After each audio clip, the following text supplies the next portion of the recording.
Most people don't even know this wild berry exists, but if you live in North America, it's probably growing in your own backyard or really close to it. Today, I'm going to show you how I make an incredible syrup using wild chokecherries. And yes, it's better than maple syrup. If you're new, I'm Erica. My husband Mark and I and our 2 kids live fully off-grid in Canada. We try to live a healthy and self-sufficient lifestyle, and that's what we share about in our videos. So I'd love if you'd subscribe to our channel. Even if you don't live in the country, it's really likely that chokecherries are in your city. We actually foraged this whole bucket from just a couple of chokecherry trees in a city park. This was last summer. We were in the city doing multiple things and just planned to pick some chokecherries because we knew where they were. Now, if you've never tasted a chokecherry, you might be able to guess from its name that it's not pleasant to eat on its own raw. It's very bitter, it can be very sour, and it leaves your mouth completely dry. It's just not a pleasant experience. But these berries are full of vitamins and antioxidants, so it's nice to be able to make them into something that is really enjoyable, like this syrup, and still get and use those vitamins from a berry that would otherwise just be eaten by birds or fall to the ground and rot. So when we got these, we brought them home, we sorted through and just picked out leaves and bugs and stuff. You don't need to take the time to pick out every little stem and bit because it's just gonna get strained out anyway. So we just wanted to clean it up, and then we rinsed the berries well, and I decided to freeze them because at that time I didn't feel like I was ready.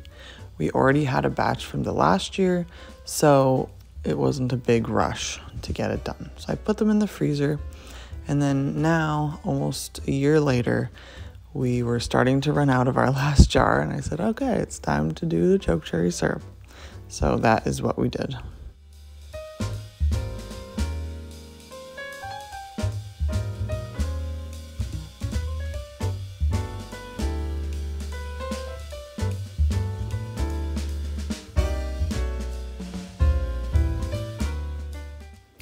I really try to have balance in how we eat.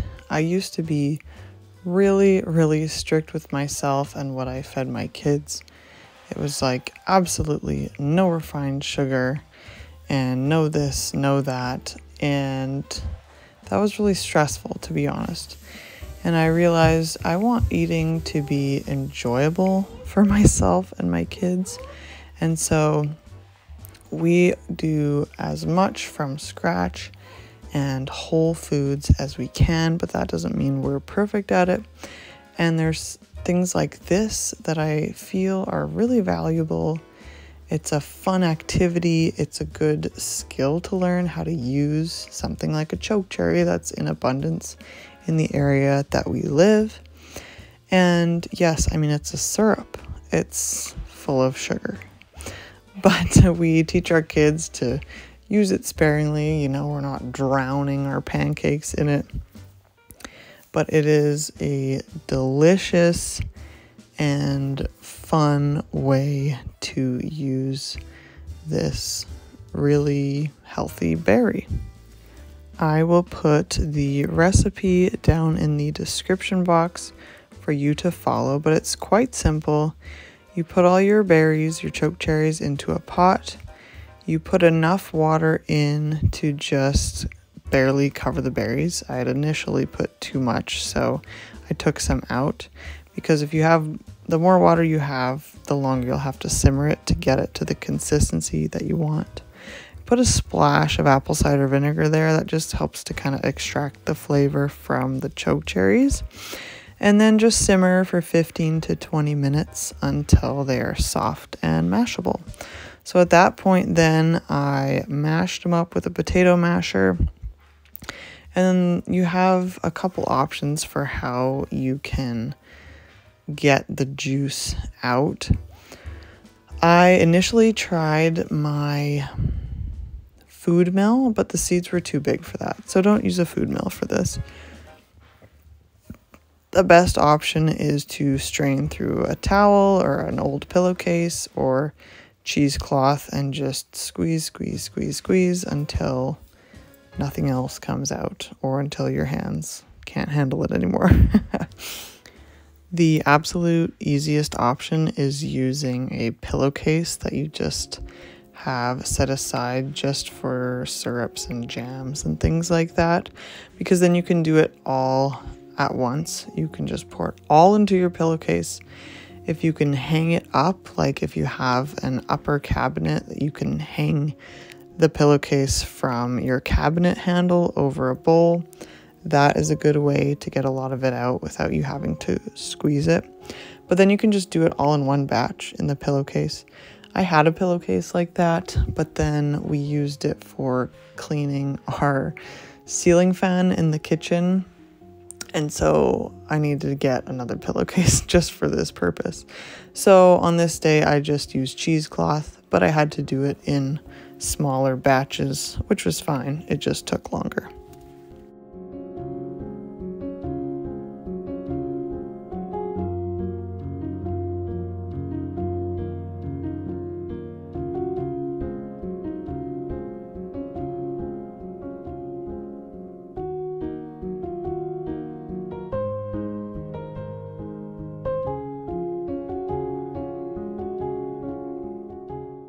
Once all of the juice is strained, you're going to measure how many cups of juice you have and then return it all back to your pot. Then you're going to add your sugar and or honey. So I do 3 parts juice to 2 parts sweetener, which is actually a lot less than a lot of people do. And we do this because it's sweet enough for us, and you can always taste it along the way and add more sugar if you desire. So in the past, I've done 3 parts juice, 1 part sugar, 1 part honey. This time I just decided to do sugar, so that's what we did. And then after adding the sugar, you bring it to a boil, reduce the heat to a simmer, and you just simmer it until it's your desired thickness. And that thickness should be, when you stick a spoon in it and pull it out, it should coat the back of the spoon, but not be too thick. If you're wondering how I have the energy to do projects like this with 2 small kids to watch, I have a free workshop where I share the really small, doable changes I made to have great energy, and I'll link that below. For this choke cherry syrup, I always can it the shortcut way, as in I don't actually put it in a hot water bath. I sterilize the jars, I place them damp onto a cookie sheet in the oven at 225 for about 10 minutes, and I sterilize the lids as well. Then I pull them out of the oven, and the hot syrup goes straight into the hot jars. Then I put the lids on, and they seal beautifully and last for about a year.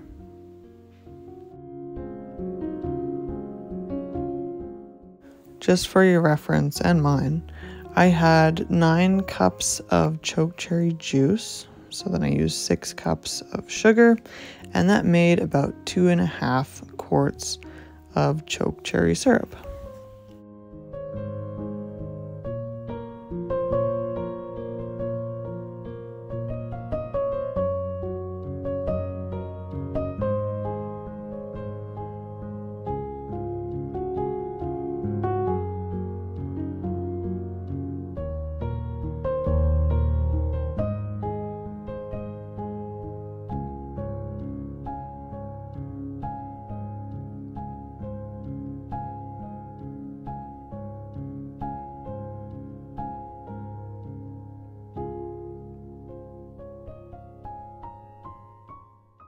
We do puff pancakes for breakfast on Sundays, and choke cherry syrup is the #1 requested topping.